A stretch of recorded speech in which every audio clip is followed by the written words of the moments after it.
I've been doing dentistry a long time, and I remember back in the day that this instrument was what we had to extract all teeth. It's large, it's thick.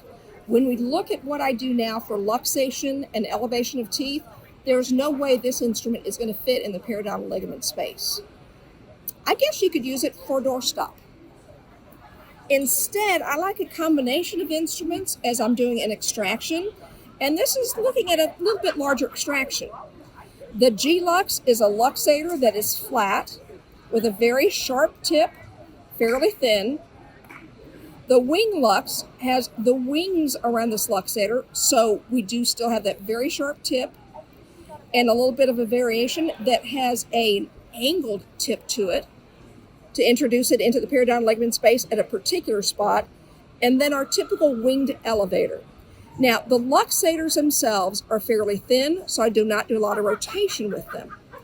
The elevator, I will do rotation that will actually sometimes cause a little bit of damage to the alveolus, but it helps us fatigue that ligament.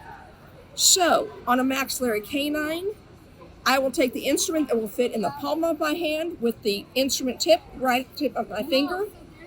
I will use the luxator in the periodontal ligament space to sever the ligament and then rock it back and forth. So when we're doing extractions in the veterinary practice, we'll get the flap up and get everything ready. But before we grab our elevator, we need to think about luxating. And we have a variety of luxators and elevators to help us get that tooth out. Here's a GLux that is a luxator with a very flat surface, very sharp but thin tip. Luxators are not to be rotated, but I will use this luxator, and you notice a small handle.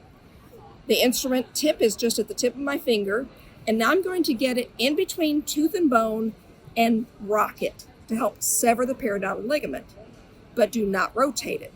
All right. We also have the WingLux, which is kind of a combination of a luxator and an elevator. And I will use this on the curved surfaces to introduce it into the periodontal ligament space. Again, severing that periodontal ligament. And instead of doing a real rotation motion, I will bring it around the tooth surface, around that area, and get that periodontal ligament severed. If I have specific areas that are not loosening up well, I also have an angled elevator that I can specifically go to a place that I know I need to elevate more, introduce it, and get that to dig in to get some luxation. Now, our typical luxator is still extremely useful. This is a winged elevator, size number 6. Make sure your size corresponds to the size of the tooth, else it won't be effective. But now that I've got that periodontal ligament severed, I can introduce this into the periodontal ligament space with a good apical force, a little bit of an apical force, and now I can rotate that tooth to actually push that tooth within the alveolus and fatigue that periodontal ligament. Once you've done elevation and you've got some motion on the tooth, I like getting my small breed extraction forceps. Again, fits nicely in the hand, good tips at grip. I'll gently grip the tooth, sit there, rotate and hold. Rotate and hold. If I can tell that the ligament is still fatiguing, I might be able to pull out the tooth.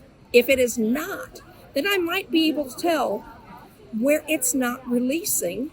And so I'm going to go back, take out more bone, or maybe come in with that angled luxator and make sure that I break down that periodontal ligament and more fully loosen the tooth.